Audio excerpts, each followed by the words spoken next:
Hello friends, welcome to Pankaj sir channel. અત્યાર સુધી આપણે ધોરણ 10ના ગણિત વિષયના વિડીયો જોયા. હવે આપમાંના કેટલાક વિદ્યાર્થીઓએ પોતાના ભાઈ બહેન તથા મિત્રો માટે ધોરણ 8 અને 9ના ગણિત વિષયના વિડીયોની પણ રજૂઆત કરી છે. તો તેને ધ્યાનમાં લઈને આજે આપણે ધોરણ 9નું ગણિત લઈને આવી રહ્યા છીએ. તો આપણે ધોરણ 9ના ગણિતમાં પહેલું ચેપ્ટર સંખ્યા પદ્ધતિ. હવે સંખ્યાઓ, જુદી જુદી સંખ્યાઓ વિશે તમે જાણો છો કે અવિભાજ્ય સંખ્યા હોય, વિભાજ્ય સંખ્યા હોય, તેમજ ધન સંખ્યા હોય, ઋણ સંખ્યા હોય, ઘણી ટાઈપની સંખ્યાઓ હોય છે. પણ અહીંયા આપણે આ ચેપ્ટરમાં સંખ્યા પદ્ધતિમાં શરૂઆત કેટલાક ગણથી કરવાનું છે. હવે માનો પહેલો જે આપણે ગણ છે પ્રાકૃતિક સંખ્યા ગણ. હવે પ્રાકૃતિક સંખ્યા ગણ અથવા તો પ્રાકૃતિક સંખ્યા, હવે અહીંયા તમને એકચ્યુઅલમાં આપ્યું છે કે પ્રાકૃતિક સંખ્યા, પણ એને આપણે ગણ તરીકે લઈને ચાલશું. તો કે પહેલો કે પ્રાકૃતિક સંખ્યા ગણ.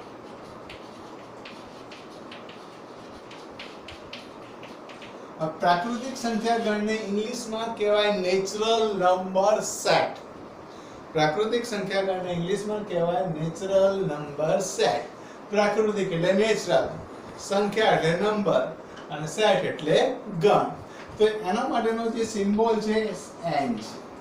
અને પ્રાકૃતિક સંખ્યા ગણમાં આપણે શરૂઆત થાય 1 થી. 1 2 3 dash dash dash dash dash, જ્યાં સુધી આગળ જવું હોય ત્યાં સુધી જઈ શકો છો. એટલે અનંત સંખ્યા સુધી પ્રાકૃતિક સંખ્યામાં સમાવેશ થાય, રાઈટ? ઇન સેન્સ બધી આપણી સંખ્યાઓ પૂર્ણાંક જ આવશે. અને શરૂઆત ક્યાંથી થશે? 1 થી. હવે તો કે નાનામાં નાની પ્રાકૃતિક સંખ્યા એ કઈ થાય છે? તો કે 1. મોટા મોટી પ્રાકૃતિક સંખ્યા કઈ? તો એ કહી શકાય નહીં, રાઈટ? હવે બીજો છે આપણે પ્રાકૃતિક સંખ્યા ગણ, પછી બીજો સંખ્યા છે પૂર્ણ સંખ્યા ગણ.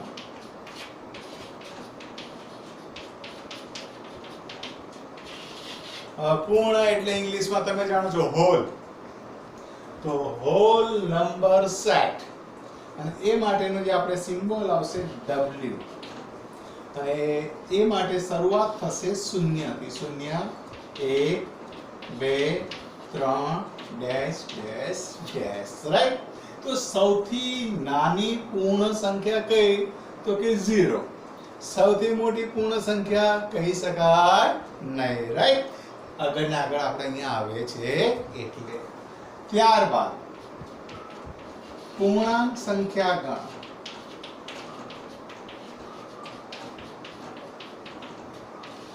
પૂર્ણાંક સંખ્યા ગણ માટેનો સિમ્બોલ Z છે. પૂર્ણાંક સંખ્યા ગણને આપણે કહેવાય ઇન્ટીજર સેટ. કયો કહેવાય? Integer set. પ્રાકૃતિક સંખ્યા ગણને કેવા કહેતા? તો કે નેચરલ નંબર સેટ. પૂર્ણ સંખ્યા ગણને કેવા કહેવાય? Whole number set. પૂર્ણાંક સંખ્યા ગણને કેવા કહેવાય? Integer set. અને એમાં આપણે જે સમાવેશ થશે ઋણ સંખ્યાઓ, એટલે કે ઋણ પૂર્ણાંક, શૂન્ય અને ધન પૂર્ણાંક, રાઈટ? ઋણમાં પણ અનંત સુધીના પૂર્ણાંકો, ધનમાં પણ અનંત સુધીના પૂર્ણાંકો, અને શૂન્યનો પણ સમાવેશ થાય છે. તો ચલો, પહેલો આપણે કયો હતો કે પ્રાકૃતિક સંખ્યા ગણ. તેમાં શરૂઆત ક્યાંથી થતી હતી? 1 2 3 આગળ, રાઈટ? પછી ત્યારબાદ પૂર્ણ સંખ્યા ગણમાં શરૂઆત ક્યાંથી થઈ? 0. તો 0 1 2 3 આગળ, રાઈટ? ત્યાર પછી કે પૂર્ણાંક સંખ્યા ગણ, અને આપણે Z કહીએ છીએ. એમાં ઋણ પૂર્ણાંક પણ આવે, ધન પૂર્ણાંક પણ આવે, અને 0 નો પણ સમાવેશ થાય છે. હવે આપણે ચોથો સેટ જોઈએ કે સમય સંખ્યા ગણ.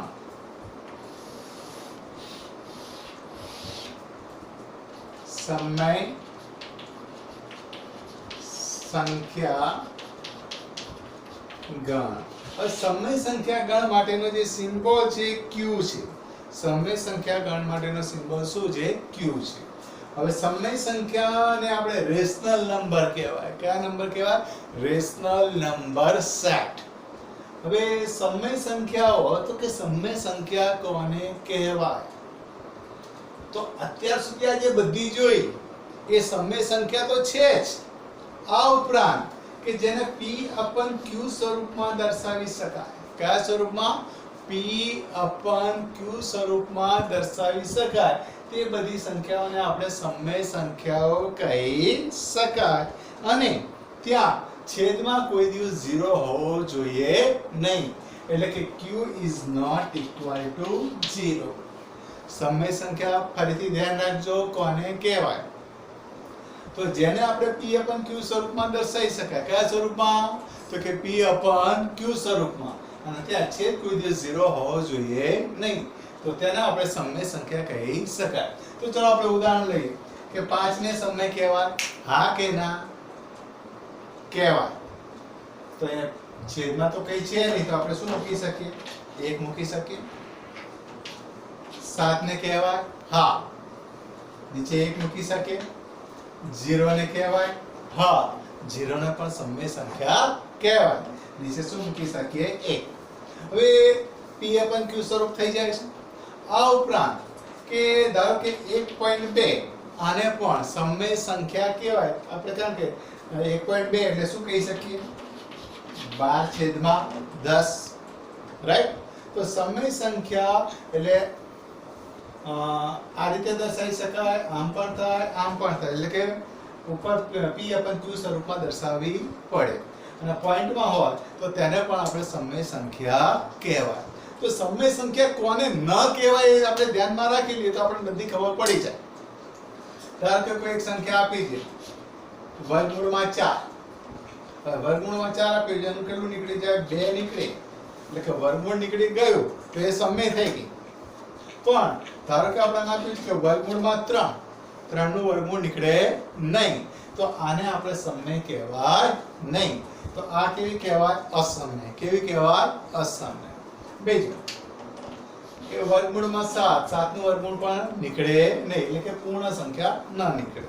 તો આ પણ કેવી કહેવાય? અસમય જ કહેવાય. ઇન સેન્સ સમય કોને કહેવાય? તો જો કોઈ સંખ્યા વર્ગમૂળમાં આપી હોય કે પછી ઘનમૂળમાં આપી હોય અને એમનું વર્ગમૂળ કે ઘનમૂળ નીકળતું ન હોય તો તે અસમય. બાકી બધી સમય. તો 1.2, 5/1, 7/1, 0/1, 2/3, 7/5 આ બધી સમય જ કહેવાય. આ તો બધી સમય છે જ. 1, 2, 3 કારણ કે બધા નીચે 1 તો લખી શકીએ. તો સમય સંખ્યા એટલે કે જેને p/q સ્વરૂપમાં દર્શાવી શકાય. તો સમય સંખ્યા ગણ q માં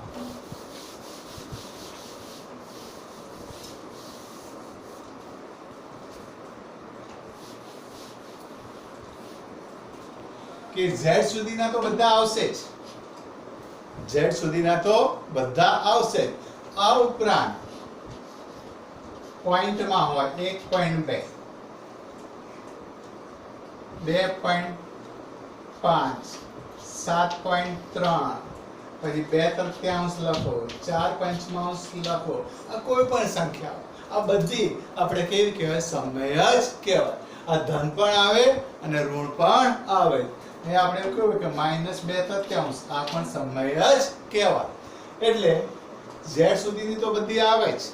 આ ઉપરાંત પોઈન્ટ વાળી અપૂર્ણાંક સંખ્યાનો પણ સમય સંખ્યાઓમાં સમાવેશ થાય છે. ફક્ત એવી સંખ્યાઓનો સમાવેશ ન થાય કે જે સંખ્યાને વર્ગમૂળમાં કે ઘનમૂળમાં આપ્યું હોય અને એનું વર્ગમૂળ કે ઘનમૂળ નીકળતું ન હોય તો. રાઈટ? ઓકે. તો ચલો સમય સંખ્યા ગણ આપણે જોયો. હવે વાસ્તવિક સંખ્યા ગણ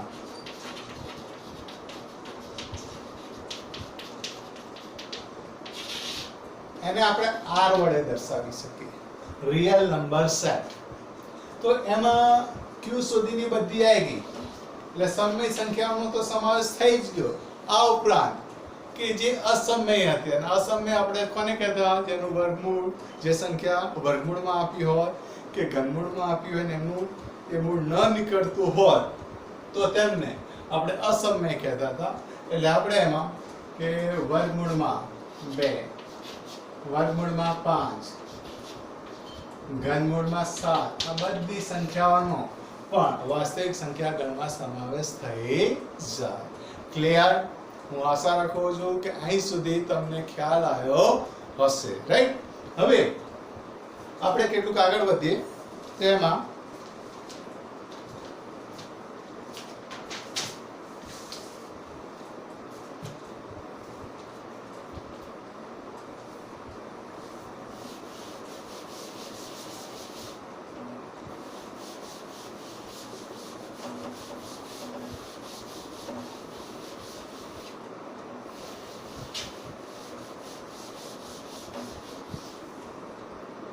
કે સ્વાધ્યાય 1.1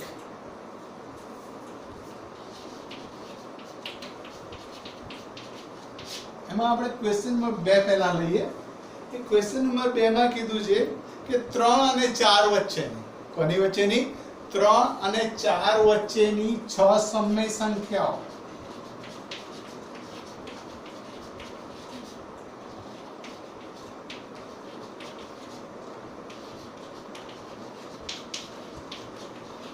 કે 3 અને 4 વચ્ચેની 6 સમય સંખ્યાઓ જણાવો. હવે આપણે સમય સંખ્યા એટલે આપણે જાણીએ છીએ કે p upon q સ્વરૂપમાં હોય, નોર્મલ રીતે હોય અથવા પોઈન્ટમાં આપી હોય તો તેને પણ આપણે કેવી કહીએ છીએ? સમય સંખ્યા જ કહીએ છીએ.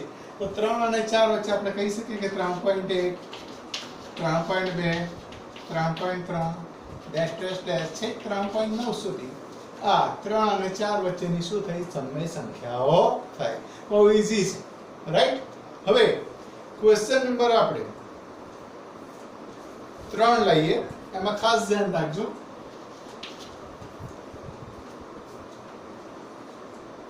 ત્રણ પંચમાંશ અને 4 પંચમાંશ વચ્ચેની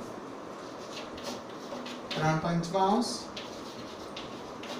અને 4 પંચમાંશ વચ્ચેની 5 સમય સંખ્યા શોધવાની કીધી છે.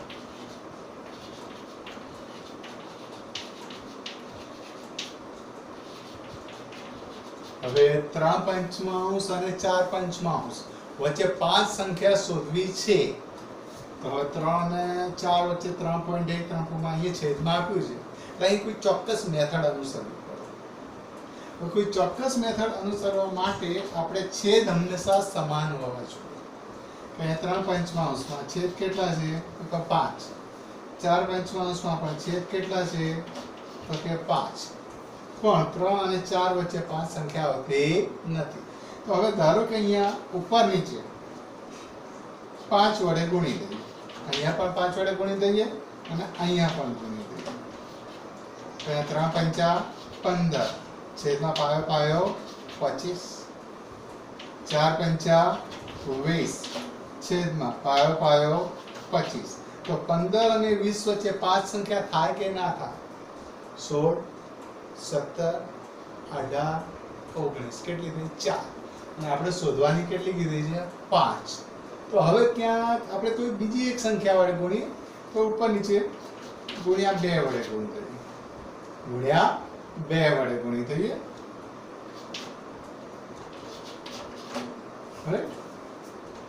તો 15 દુ 30 છેદમાં 25 દુ 50 અને 20 દુ 40 છેદમાં 50. તો આની વચ્ચે થાય છે કે નહીં? જો 30 upon 50 અને 40 upon 50 ની વચ્ચે 31, 32, 33, 34, 35, 36, 37, 38, 39. આપણે જે 5 કીધી છે એના બદલે કેટલી મળી જાય છે? 9. તો આ મેથડ આપણે અહીંયા ચાલે. હવે અહીંયા તમે એમ પણ કરી શકતા હતા કે 3 પંચમાંશ ને નીચે 4 પંચમાંશ છે તો બંનેને ઉપર નીચે ડાયરેક્ટ 10 વડે પણ ગુણી શકતા હતા. રાઈટ? તો અહીંયા આપણે માગેલ સંખ્યાઓ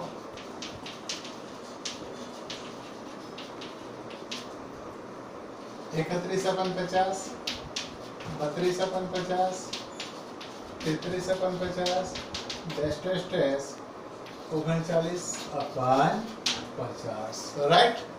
ખ્યાલ આવે છે? હા કે ના? ઓકે ચાલો. હવે અહીં સુધી તમને સંપૂર્ણ ખ્યાલ આવી ગયો હશે. અને જો તમને અહીંયા ક્યાંય કોઈ તકલીફ જણાય તો હું મારો કોન્ટેક્ટ નંબર તમને આપું છું, એના ઉપર તમે મને કોન્ટેક્ટ કરી શકો છો.